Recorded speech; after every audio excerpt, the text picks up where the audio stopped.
My name is Samuel Reed. I'm 45 years old, and for nearly 2 decades I've been running heavy machinery for Hologate Systems in Kansas City. 18 years, to be exact. I started out as a crane operator right out of high school, green, broke, and scared I'd never measure up to the men who could build entire skylines with their hands. But I learned fast. Worked my way up, step by step. Today, I supervise whole crews on some of the biggest projects this city has ever seen. Everywhere I drive, I see pieces of my life in steel and glass, the office towers downtown, the bridges over the Missouri, the schools and hospitals where families like mine put down roots. I built those with sweat and bone, and there's a kind of pride in that. But lately, when I come home at night, covered in dust and aching from 12-hour shifts, the pride doesn't reach past the front door. Something had shifted inside that house. Jessica, my wife of 19 years, had grown colder with each passing week. It was in her eyes first, once warm and full of laughter, now like windows shuttered against me. She still spoke, still went through the motions, but her words were mechanical, like she was reading from a script written by someone else. The kids felt it too. Tyler, 16 now, barely met my gaze anymore. He used to sprint into the driveway when I pulled up after work, football tucked under his arm, begging me to toss it back and forth before dinner. Lately, he just muttered hello and retreated to his room. Sophia, 14, shut herself away behind a locked door, the glow of her phone the only sign she was in there at all. The worst part? I couldn't even say I was surprised. I'd missed another one of Tyler's games the night before. Henderson, the 30-story tower project that was consuming my every waking moment, needed my full attention.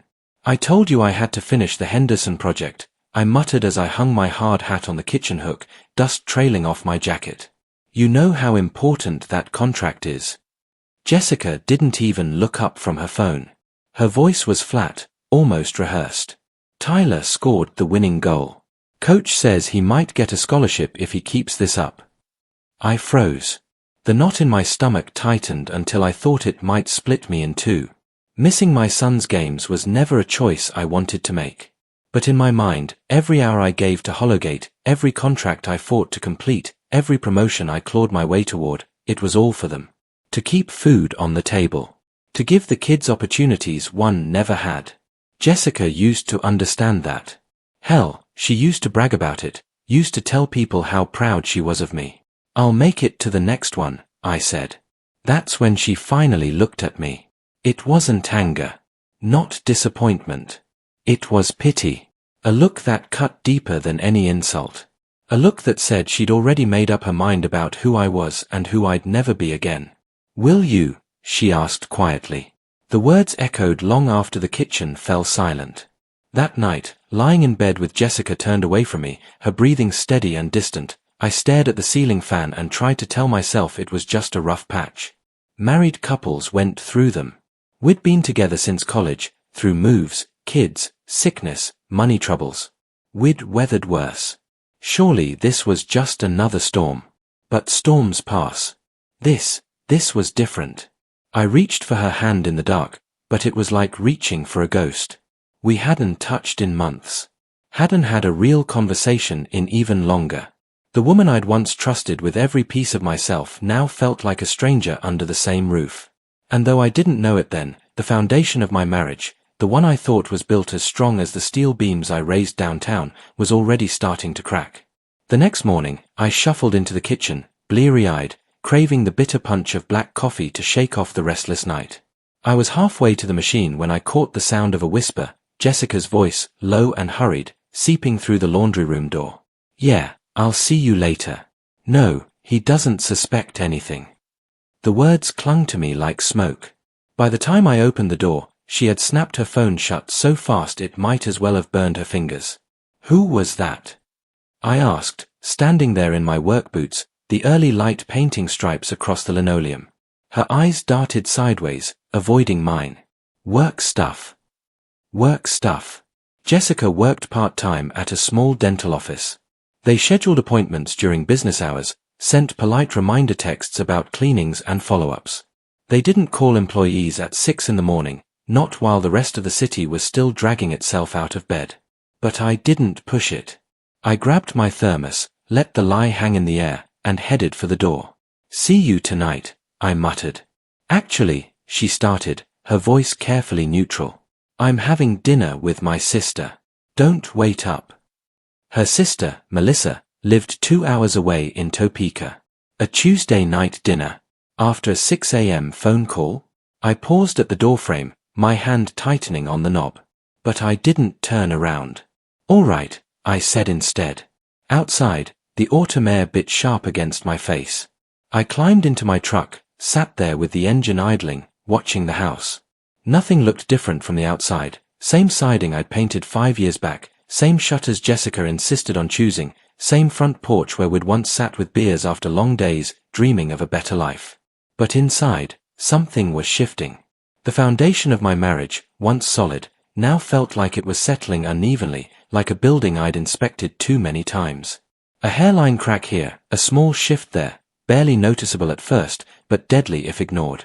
The thought stayed with me at the job site all day. As a site supervisor, I know how to read the warning signs before a collapse. When concrete dries too fast, when rebar bends under stress, when the sound of a crane cable hums wrong in the wind, you learn to trust your gut. It's survival. And my gut told me Jessica was lying. Still, some part of me fought against it. This was the woman who stuck by me when I dropped out of college to care for my father. The woman who lived through years of ramen noodles and second-hand furniture while I worked double shifts to cover medical bills. The mother of my kids, who once cheered me on for taking the Hollowgate job even though it meant uprooting everything. I kept replaying her face from the night before, the pity in her eyes, the way it hollowed me out. Was it possible that she wasn't just tired, or lonely, but already halfway gone? That night, the house felt colder than the Kansas wind outside. Tyler buried himself in football highlights, Sophia locked herself away upstairs, and Jessica scrolled endlessly through her phone, her face lit by a glow I couldn't reach. I tried to convince myself it was stress. People change. Families go through phases. But deep down, I knew better. She wasn't drifting. She was pulling away. And if I didn't find out why, the life I'd built, the family I'd bled for, was about to crumble. When you've been married nearly 2 decades, your mind doesn't just replay arguments or suspicions, it drags you back through the years, reminding you of what once felt unshakable. Jessica and I met at the University of Kansas. I was 21, rough around the edges, studying construction management mostly because I wanted to build things that lasted longer than I did. She was 19, studying dental hygiene, bright-eyed and quick with a laugh that turned heads in crowded hallways. We weren't some whirlwind romance. It was quieter, steadier. She sat behind me in a lecture hall one semester, tapping her pen against a notebook while I doodled floor plans instead of taking notes. One afternoon, I dropped a stack of papers on the stairs, and she was the only one who stopped to help. That small kindness sparked something, and before long we were inseparable. When my father got sick junior year, everything changed. His medical bills swallowed my tuition, and suddenly textbooks and exams didn't matter anymore. I dropped out to take care of him, picking up double shifts at construction sites just to keep the lights on. I told Jessica she should move on, that no 19-year-old deserved the weight of a dying man's care strapped to her boyfriend's shoulders. But she didn't leave. She sat with me in hospital waiting rooms, brought soup when I staggered home, slept on the old couch when I was too tired to make it to bed. Back then, her loyalty felt like a promise carved in stone. We married young. I was 26 when Tyler was born, exhausted but proud, staring down at this tiny life I'd helped bring into the world. 2 years later came Sophia, softer, quieter, but with eyes that studied everything around her like she already understood more than she should. Those early years were hard, one-bedroom apartments, hammer-down strollers, second-hand cribs. I worked weekends, nights, whatever shifts I could get. Jessica used to meet me at the door with a smile anyway, saying things like, "It's okay, Sam. We're building something bigger than this. One day, we'll look back and laugh." And she was right. Every raise, every promotion at Hollowgate, felt like a victory for both of us. When I got bumped up from foreman to site supervisor, she baked a cake and gathered the kids in the kitchen to sing. We didn't have much, but we had enough, and for a long time, it felt like enough was plenty. But somewhere along the line, something shifted. The hours didn't change. The work didn't change. What changed was the way she saw them. What used to be sacrifices for the family slowly twisted into evidence against me. Every late night at the Henderson project, every weekend I spent covered in concrete dust, became another strike in her ledger. Your father's never home. I'd overhear her telling the kids, her tone not sympathetic but sharp, deliberate, planting seeds. He cares more about those buildings than he does about us. It wasn't true. God, it wasn't true. Everything I did, every ache in my back, every calloused hand, every missed football game, it was all for them. But Jessica was rewriting our story while I was still living it. The loyal girl who once held my hand in hospital corridors had turned into someone else entirely. Someone I didn't recognize. And the memories, the hospital visits, the wedding cake we could barely afford, the nights we whispered about the future in cramped apartments, those memories only made the present colder. Because loyalty had been the foundation of our life. And now, I was watching it crack, piece by piece, under her betrayal. It happened on a Thursday. The Henderson Tower had hit a snag, faulty steel delivery, a delay that left me with a rare, almost unheard of gift, an early night. I clocked out before sunset, the city still humming with traffic as I drove home, dust clinging to my sleeves, the kind of weariness that usually melted the second I saw the porch light of my house. But that evening, something told me not to walk through the front door right away. Jessica's car was in the driveway, but the house was too quiet. Normally, Sophia's music leaked under her door, or Tyler's football thudded against the siding outside. But not that night. The silence pressed heavy on my chest. I unlocked the door, stepped inside, and froze. Jessica's voice drifted down the hallway, muffled, low, but not low enough. I miss you too. No, I can't talk long. He came home early yesterday, almost caught me. My heart slammed against my ribs so hard it felt like it might crack them from the inside. I pressed myself against the wall, the drywall cool against my back, and listened. A man's voice murmured faintly from her phone speaker. I couldn't make out the words, but the tone was enough, smooth, intimate, too soft for a coworker, too familiar for a friend. I didn't need to hear the name. But then I did. All right, Derek. Tomorrow night then. I'll tell him I'm staying with Melissa again. Derek. The name ripped through me like rebar through skin. I knew him. He wasn't some stranger. He was part of my crew, a younger guy, 30, maybe 31, cocky but competent, the kind of man who always volunteered to stay late just to impress the supervisors. He'd bought the crew beers more than once. Hell, I'd even driven him home after a double shift when his truck broke down. And Jessica, she had smiled at him once, at the Hollowgate Christmas party last year. I remembered it now, her laugh brighter than usual, her hand brushing his arm when he told some joke. I hadn't thought much of it then. Just another harmless exchange at a party. Now it all snapped into focus, sharp as broken glass. I stood there in the hallway, fists clenched so tight my nails cut into my palms, and listened to my wife whisper goodnight to another man. When she hung up, I slipped out the back door as quietly as I could, the rage boiling in my blood threatening to erupt. I couldn't face her yet. Not with my voice shaking, not with my hands trembling like they'd forgotten how to hold a hammer steady. Instead, I sat in my truck, staring at the steering wheel, breathing hard. The foundation had cracked wide open. I had proof now. Not just suspicions, not just gut instinct. Proof. Jessica was lying. Jessica was cheating. And the man she was doing it with was one of mine. The betrayal burned in layers. Wife, lover, friend, crew.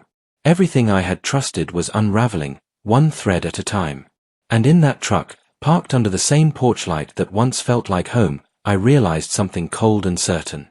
This wasn't just a rough patch. This was war. Once you know the truth, you stop hearing words, you start hearing patterns. That Friday morning, Jessica kissed me on the cheek before I left for work. It was mechanical, practiced, almost too careful. She smelled faintly of lavender shampoo, her smile quick and shallow. "I'll be at Melissa's tonight," she said. "Don't wait up." Melissa. Always Melissa. My wife's convenient ghost, conjured up whenever she needed cover. I nodded like I believed her, but inside, I was memorizing every detail, the tone of her voice, the way her eyes slid past mine. At Hollowgate, I scanned the site with new eyes. Derek was already there, lifting rebar into place with the other guys. He grinned when he saw me, raised a hand in greeting like nothing had shifted. But I saw it now. The way he carried himself, too loose, too comfortable. The way his gaze slid off me quickly, like he didn't want to hold it too long. A guilty man doesn't need to speak to give himself away. His silence spoke volumes. I didn't confront him. Not yet. A man in my position doesn't swing a hammer until he knows exactly where the nail is. Instead, I started watching. That evening, I drove past Melissa's house in Topeka. 2 hours round trip. Her car was parked out front, lights on, TV flickering through the blinds. She was home. Alone. No Jessica. From there, I circled back toward Kansas City, my hands tight on the steering wheel. It was near 8 when I pulled onto 45th Street, the stretch near the Oak Ridge Motel, the kind of place nobody goes unless they're running from something. And there it was. Jessica's car.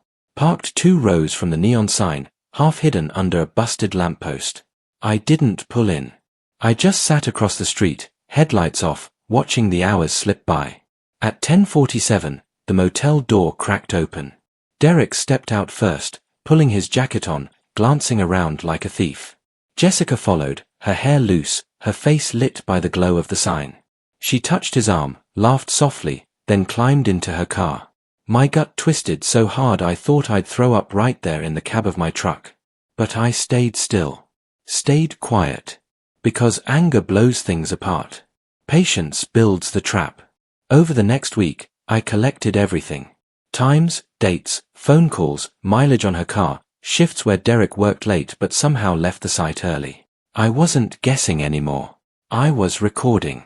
Building my case like blueprints before a build. Measured, exact, undeniable. The betrayal cut deeper each day. Every lie Jessica fed me was another blade slipped between my ribs. But I forced myself to bleed in silence. I had to know the full scope, the entire picture, before I made my move. One night, while Jessica slept beside me, I lay awake, staring at the ceiling fan. My phone screen glowed faint in my palm as I scrolled through the photos I'd taken. The motel, Derek's truck, Jessica's smile in the wrong place at the wrong time. Proof. Evidence. And I swore to myself, right then, that I would not confront them with anger, or tears, or begging. No. When I confronted them, it would be with finality. With a precision they would never see coming. Because buildings don't collapse all at once. First, you study the load-bearing walls. You find the weak point. Then, with one strike, you bring the whole damn thing down. Betrayal doesn't just poison the marriage, it seeps into the walls, into the children, until the whole house carries the weight of the lie. It was a Sunday afternoon when I noticed it most. Tyler had a football game, a big one, the kind that drew scouts and rival schools. He laced up his cleats at the kitchen table, shoulders squared, jaw tight, waiting for his mom to appear. But Jessica was out with Melissa again. I thought she promised she'd be here, he muttered, not looking at me. His voice cracked halfway between anger and disappointment. She'll catch the next one, I said, though the words tasted like rust. I told him that same line too many times before, when it was me working late, missing kickoffs. Now she was the one disappearing, and Tyler was old enough to see the pattern for what it was. He shoved his cleats into his bag. Yeah, sure. The next one. Sophia was quieter about it, but her silence cut deeper. She sat on the stairs, phone in hand, eyes darting between me and her brother. She didn't ask where her mother was. She didn't have to. Kids know. They always know. At the game, Tyler played like he had something to prove. He tore across the field with a fury that made the other team stumble. But every time he glanced toward the bleachers, toward the spot where Jessica should have been, his face hardened. He scored, but he didn't celebrate. He didn't even look at me when I stood and clapped. Later, in the car, the silence was worse than any argument. Finally, he spoke, voice low, almost a whisper. Dad, is Mom seeing somebody else? The question was a knife I wasn't ready for. I gripped the steering wheel so tight the leather groaned under my hands. For a second, I thought about telling him the truth, laying it all out, the motel, Derek, the phone calls. But I stopped myself. My son didn't deserve that weight. Not yet. No, I said, forcing steadiness into my voice. Your mom's just busy. He didn't believe me. I could see it in his eyes. When we pulled into the driveway, Jessica's car was already there. She stood at the sink, washing dishes, humming like nothing had happened. She turned, smiling faintly. "How'd the game go?" she asked. Tyler didn't answer. He just stormed upstairs, his bag thudding against the steps. Sophia trailed after him silently, her phone still clutched in her hand. I stood in the doorway, staring at Jessica. She dried her hands on a towel, avoiding my eyes. For the first time, I realized it wasn't just me she was abandoning, it was them too. Our kids. The very people she used to claim were her world. And that was the moment something inside me shifted. This wasn't just about betrayal between husband and wife. This was about the family I built. The family she was tearing apart. And I swore, with every ounce of steel in my bones, that I would not let her destroy them without consequences. On the job site, men sweat, curse, and grind steel into place, but one thing never lies, the rhythm of work. You can tell who's steady, who's distracted, who's carrying guilt heavier than the rebar they're hauling. And Derek was slipping. The first thing I noticed was his timing. He used to be sharp, first man on the scaffolding, last to drop his tools. But lately, he came late, left early, claimed migraines or errands that kept him from pulling full shifts. He avoided my eyes on the mornings after Jessica's Melissa visits. That told me everything I needed to know. The crew picked up on it too. Men don't need words to sniff out weakness. They saw the way he fumbled with his gloves, how he snapped at harmless jokes, how he lingered by his phone more than his hammer. One afternoon, while we were checking the steel framing on the Henderson Tower, I caught him off guard. "Derek," I said evenly, my hard hat casting shadow across my eyes. "Weld line looks crooked here. You see that?" He bent down, squinting, his hands trembling just enough for me to notice. I'll fix it," he stammered. "I didn't ask if you'd fix it," I said, voice low. "I asked if you saw it." He nodded quickly, almost too quickly. A guilty man doesn't just fear exposure.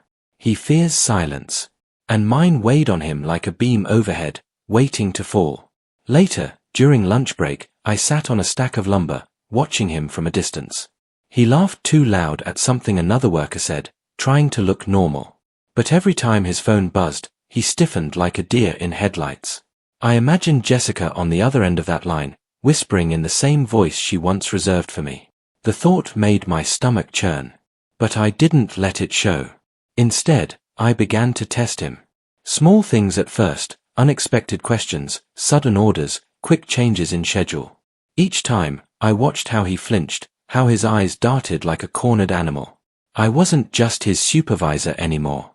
I was his shadow, his hunter, measuring every crack in his armor. By the end of that week, I knew two things with certainty. 1. Derek wasn't just careless. He was unraveling. 2. Sooner or later, the pressure I was applying at work would bleed into his secret life with Jessica. And when that happened, when the cracks spread wide enough, I'd be there to drive the wedge straight through the middle. Because patience isn't weakness. Patience is control. And I was done letting control slip from my hands. It happened on a Tuesday, the kind of day that starts ordinary and ends like a thunderclap. I came home early again, dust still clinging to my boots, sweat stinging my eyes. The sun was just beginning to dip, painting the sky a burnt orange. Jessica wasn't expecting me, I could tell. Her car was in the driveway, music drifted faintly from the living room, but the curtains were drawn. I walked in through the garage, quiet, every step deliberate. And then I heard it, her laugh. That same laugh I'd caught weeks earlier, soft, playful, private. The one that used to be mine. But this time, she wasn't careful. Her phone sat on the counter, unlocked, speaker still on. Derek's voice spilled into the kitchen like poison. "I can't keep doing this in secret, Jess. He's not stupid. You said you'd tell him months ago." My breath slowed, every muscle in my body tightening as I stood in that kitchen, listening. I know, Jessica whispered, her voice shaking, but not with guilt, with fear. "He's been different lately. He's watching me. Sometimes I feel like he already knows. Last night, he asked about refinancing the house. What if he's trying to trap me?" Derek's voice hardened. Then we need to push faster.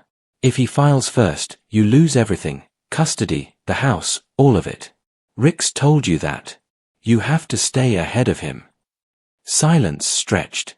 I could hear Jessica's breathing, shallow, uncertain. Then she said the words that twisted the knife. Derek, I love you, but I can't risk him turning the kids against me. He's already spending more time with Tyler.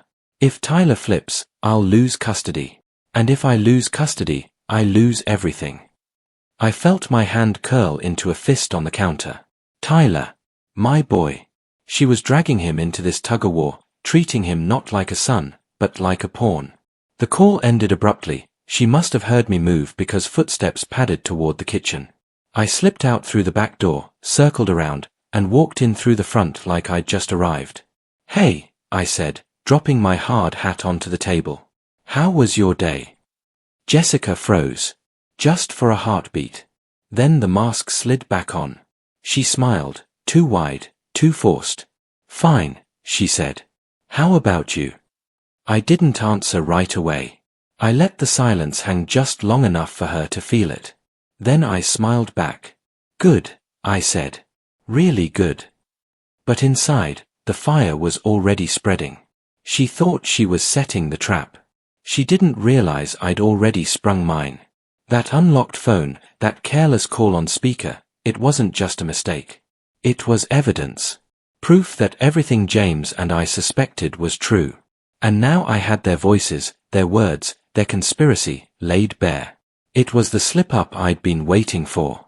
The kind that turns suspicion into ammunition. The kind that flips the hunter and the hunted. James met me at a diner off I-70, the kind of place with cracked vinyl booths and coffee that tastes like it's been simmering since dawn. He slid into the seat across from me, his leather jacket creaking, a manila folder under his arm. You sure you're ready for this? He asked, his voice low. I've been ready, I said, though my hands betrayed me, restless against the Formica tabletop. He opened the folder, and the world I thought I knew bled out across the pages. Photos first, grainy, long-lens shots of Jessica and Derek at Romano's, slipping into a Marriott downtown, walking hand in hand through a parking garage. Her smile lit up in those pictures, brighter than I'd seen in years. A smile that used to belong to me. Then the financials. Bank records showing transfers from Derek Walsh's Denver account to a credit card in Jessica's name. Thousands of dollars. Designer clothes, hotel bills, tuition for those evening classes she claimed was self-improvement. Every dollar he sent her was another brick in the wall she was building to cut me out of my own family. But James wasn't done. She's not just preparing for divorce, he said, sliding a stack of emails across the table. She's already retained counsel. William Ricks. The name tasted bitter in my mouth. I'd heard of him, shark in a suit, known for tearing fathers apart in custody battles. His specialty was painting hard-working men as ghosts, absent husbands who abandoned their families for careers. Jessica had been scripting me into that role for months. Every missed dinner, every overtime shift, every night I came home late, she was documenting it, twisting sacrifice into neglect. And then the blow that knocked the air from my lungs. Derek's married, James said flatly. 15 years. 2 kids in Denver. His wife has no idea. He's financing Jessica with money siphoned from their joint accounts. She's building a future with a man who's already got a family of his own. I stared at the evidence, the betrayal layered upon betrayal. Jessica wasn't just cheating. She was being played too, blinded by nostalgia, by whatever fantasy Derek whispered into her ear. She was burning our life down for a man who would never fully step into hers. But knowing she was a fool didn't ease the rage. Because in the meantime, she was poisoning Tyler and Sophia against me, telling them I was absent, uncaring, selfish. Planting seeds that could cost me the very children I'd broken my back to provide for. James leaned forward, his tone grim. You've got leverage now, Sam. Real leverage. Financial misconduct, parental alienation, adultery, it's all here. But timing matters. If she files first, she controls the story. You need to flip it. File before she does, and the narrative changes. I nodded slowly, the weight of the decision pressing down on me. For months I'd been living in fog, questioning myself, doubting what I saw. Now the fog was gone. All that remained was clarity, cold, merciless clarity. Jessica thought she was playing chess. But tonight, as I stared at the photos of her hand in Derek's, the bank transfers, the emails to her lawyer, I realized something. She wasn't the chess master. She was the piece. And Derek. He was just another pawn. The game was mine now. Robert Hayes's office smelled of oak and paper, old books, old battles fought across polished mahogany tables. He'd been my father's lawyer, the man who handled our estate after Dad passed, and I trusted him because he wasn't slick. He wasn't polished. He was solid, steady, the kind of man who didn't waste words. I laid James's evidence across his desk, photos, records, transcripts. Robert flipped through each page with the same expression he might wear while reading blueprints, measured and precise. Beside him sat Patricia Voss, a younger associate with sharp eyes and sharper instincts. She was the kind of lawyer who smelled blood in the water before anyone else. This, Robert said finally, tapping the bank transfers with his pen, is dissipation of marital assets. She's been using money from a third party to finance her own lifestyle without your knowledge. Courts do not look kindly on that. What about custody? I asked, my voice betraying the weight in my chest. She's already working on Tyler and Sophia, twisting their view of me. Patricia leaned forward, her tone clipped but steady. That's parental alienation, and it's serious. Judges see through it when you show evidence. Those texts with her sister, coaching them on what to say? That's dynamite in court. We'll use it to push for a custody evaluation, neutral, court-appointed. Once the kids speak freely, the truth will come out. Robert nodded, folding his hands. But we have to control the timing. If she files first, she paints you as the absent father. You'll be on the defensive from the start.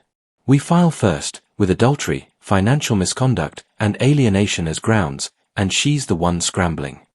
I sat back, absorbing their words. For months, I'd felt cornered, like Jessica and Derek were writing a script I had no part in. Now, for the first time, I saw a way to seize the pen. Patricia slid a draft motion across the desk. We request temporary custody immediately. That puts her on her heels. Supervised visitation, financial accounting, the works. If Derek's wife in Denver gets wind of this, and trust me, she will, his money dries up, and Jessica loses her benefactor overnight. The thought struck me like lightning. Derek's double life was a weak link. If his wife found out, his empire crumbled. And with it, Jessica's fantasy future. Robert's voice cut through my thoughts. You're building skyscrapers, Samuel. You understand foundations. This case is no different. Build on solid evidence, and it will stand. File first, stand tall, and let her lies collapse under their own weight. I looked at the stack of papers before me. My marriage of 19 years reduced to exhibits and affidavits. But in those documents was also the blueprint of my survival, the difference between losing everything and reclaiming the life I'd bled for. File it, I said, my voice steady now. First thing Tuesday morning.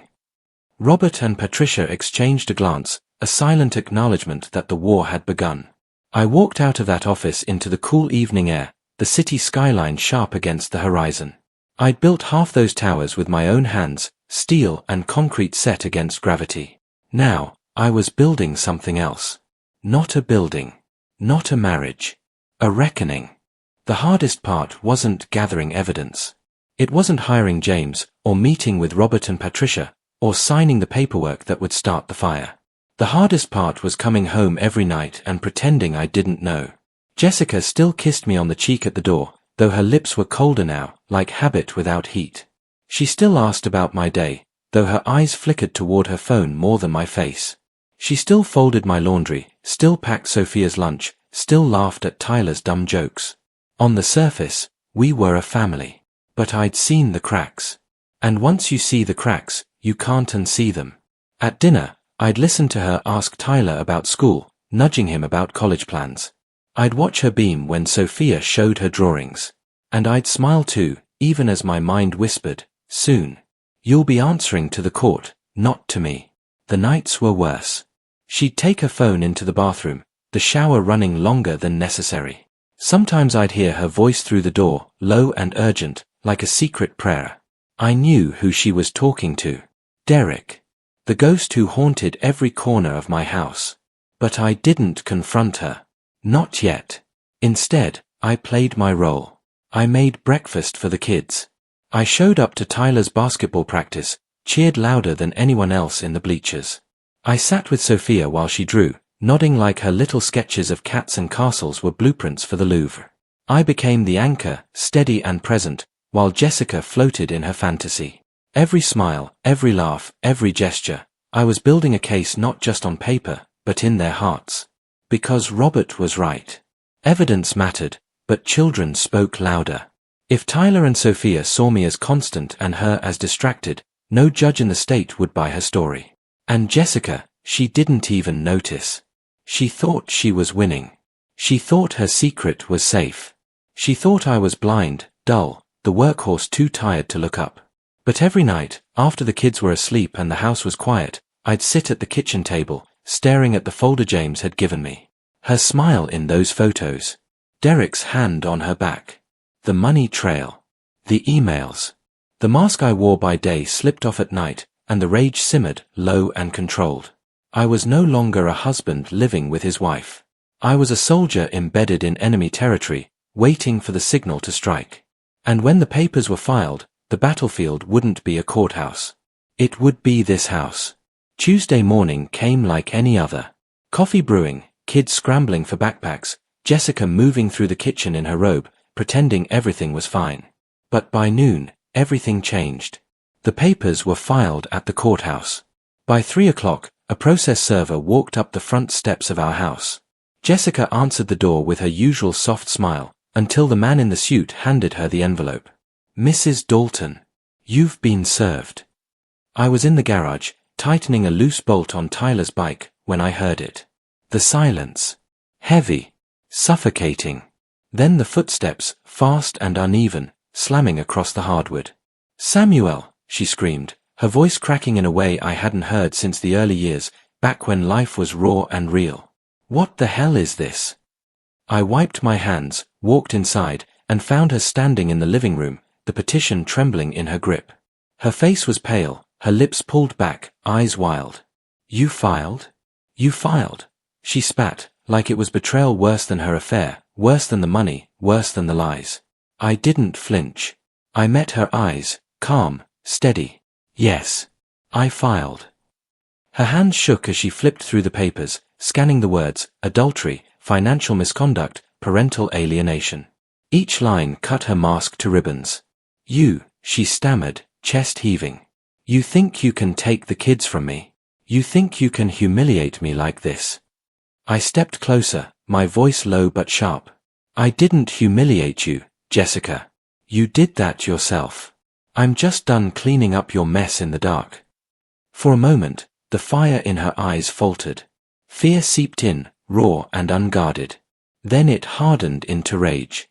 You'll regret this, she whispered. You don't know what I'm capable of. I leaned in, close enough for her to see the steel in my gaze. And you don't know what I've already prepared. The air between us felt like glass, thin, sharp, ready to shatter at the slightest move. Tyler's voice broke it first, calling from the hallway. Mom. Dad. What's going on? Jessica snapped the mask back on in an instant, her voice suddenly sweet. Nothing, honey. Just paperwork. But it was too late. He'd seen her face. He'd seen the panic. And kids notice more than parents give them credit for. That night, Jessica was silent at dinner. She barely touched her food, barely looked at me. Her mind was already racing ahead, plotting countermoves. I could see it in her eyes. But the difference now was simple. For the first time, she wasn't the one dictating the pace. I was. The trigger had been pulled. The war was no longer hidden. And the battlefield was set. Jessica didn't sleep that night. I heard her pacing the hallway long after the kids were in bed, her footsteps restless, frantic. At one point, I caught the faint hum of her voice behind the bathroom door, muffled, urgent. She was on the phone. By morning, she was already moving pieces. I overheard her in the kitchen, whispering into her cell. "Derek, it's bad." He filed first. "He's accusing me of alienation, of misconduct. He's got everything. If the court believes him, I could lose custody." A pause. Then her voice sharpened, desperate. "No, you don't get it. He's not bluffing. He has someone feeding him information, I don't know who, but he knows everything." I poured coffee in the next room, slow and deliberate, letting every word soak into me like gasoline. Later that afternoon, she met with Rix. I knew because she left the business card out on the counter, like a message in plain sight, "I'm not going down without a fight." But the cracks were already showing. Derek's voice, overheard through the thin walls of her panic, was no longer as steady as before. James had been right. Derek had his own life, his own wife, his own kids. And now Jessica was a liability. "What are you saying?" she hissed into the phone 2 nights later, her voice sharp enough to cut. "You can't pull out now. You promised me." Silence. Then the sound of her fist slamming the counter. By the time she came to bed, her mask was barely hanging on. She slid under the sheets without a word, her body turned away from me, rigid with fury and fear. For years, she'd believed she could juggle both lives, the safe one with me, the thrilling one with him. But the weight was crushing her now. Derek was retreating, Rix was expensive, and I was no longer blind. The control she thought she had was slipping through her fingers like sand. And she knew it. One night, after another whispered phone call that ended in tears, she caught me watching her from across the room. For the first time in years, her eyes looked naked, no pretense, no arrogance. Just fear. "You think you've won, don't you?" she said, her voice trembling but bitter. I didn't answer. I just stared, steady, unflinching. Because the truth was, I hadn't won. Not yet. But I'd forced her into the one place she'd sworn she'd never be. On defense. The courthouse smelled of cold stone and old dust, a place where lives were dissected under fluorescent lights. I wore my best suit, the same one I'd worn to Dad's funeral, the fabric heavy on my shoulders. Across the aisle, Jessica sat beside Rix, dressed in muted grey, her hands folded neatly in her lap. But I knew her well enough to see past the surface. Her jaw was tight, her knuckles pale. She was unraveling beneath the calm facade. Robert leaned close. "Remember, Samuel, speak plain, steady. Don't let Rix bait you. We've got the evidence. The judge will see it." The hearing began with custody. Patricia presented the texts Jessica had exchanged with her sister, the ones coaching the kids to say I was absent, too busy for them. My stomach twisted hearing them read aloud, but I forced myself to watch Jessica. She flinched with every word. Then came the financials. The bank transfers. The hotel bills. The late-night dinners with Derek. Robert's voice was calm, surgical, each document laid before the judge like bricks in a foundation. Rix tried to fight back. He painted me as the workaholic husband, the emotionally distant father. He pointed to overtime records, missed anniversaries, missed recitals. For a moment, I felt the ground tilt beneath me, because some of it was true. But then Patricia struck. "Your Honor," she said, sliding a photo across the table. "This is Mrs. Dalton at Romano's with Mr. Derek Walsh. This was taken on a night she told the children their father was too tired from work to attend Tyler's game. Yet she had time for dinner with another man." The judge's brow furrowed. That was the turning point. Jessica's mask cracked, just enough for everyone to see. She shifted in her seat, whispering urgently to Rix, her face flushed. When it was her turn to speak, her voice trembled. She tried to paint me as cold, inattentive, but the judge interrupted more than once, pressing her on contradictions. And when she denied the affair, Robert quietly placed James's photos on the record. The silence in that room was absolute. Finally, the judge leaned back. "This court does not look kindly on deceit, Mrs. Dalton, nor on using children as weapons. Pending evaluation, temporary custody is granted to Mr. Dalton. Mrs. Dalton will have supervised visitation." The gavel struck. My heart did too. Across the aisle, Jessica's face crumpled, not into tears, but into something harder, uglier. She glared at me with a hatred so sharp it could cut steel. She had lost the first battle. But the war wasn't over. Not by a long shot. The kids came home with me that evening, their backpacks slung over their shoulders, their eyes uncertain. Tyler tried to play it cool, fiddling with his earbuds, while Sophia clung to my arm tighter than usual. They didn't ask questions. They didn't need to. They'd seen their mother's face in court. Jessica didn't come home that night. Instead, she called Tyler's phone around 9, her voice sugar-sweet, asking how they were doing, reminding them she loved them. But I could hear the strain in every word. She was trying too hard, and kids know the difference between genuine and desperate. When the call ended, Tyler sat in silence for a long time. Finally, he muttered, "She's different. I don't like it." I put a hand on his shoulder. "People make mistakes, son. What matters is who takes responsibility for them." He didn't answer, but I saw it in his eyes. He was starting to see through her. Meanwhile, Derek Walsh's empire was cracking. James delivered the news 2 days later. Derek's wife in Denver had found out. The affair. The siphoned money. The secret life. She'd hired her own lawyer and locked him out of their joint accounts. "Walsh is done," James said, sliding a cigar between his teeth though he didn't light it. "Man scrambling to plug leaks in a ship that's already sunk." And Jessica.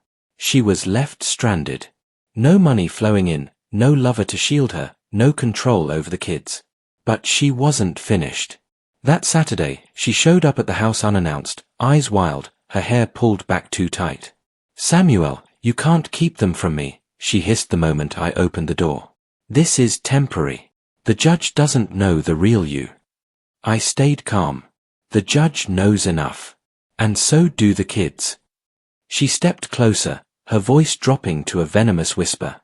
"You think you've won, but I'll burn everything down before I let you take them from me." For a heartbeat, I saw the woman I used to know, the one I built a life with, raised children with. But that woman was buried beneath bitterness and fear, and what stood before me was someone else entirely. I didn't argue. I didn't slam the door. I simply said, "The more you fight dirty, Jessica, the easier you make this for me." Her eyes filled with something between fury and despair, then she turned and walked away, her heels clattering like gunshots on the driveway. I watched her go, the weight in my chest heavier than victory. Because this wasn't a victory. Not yet. This was survival. And survival, I realized, isn't clean.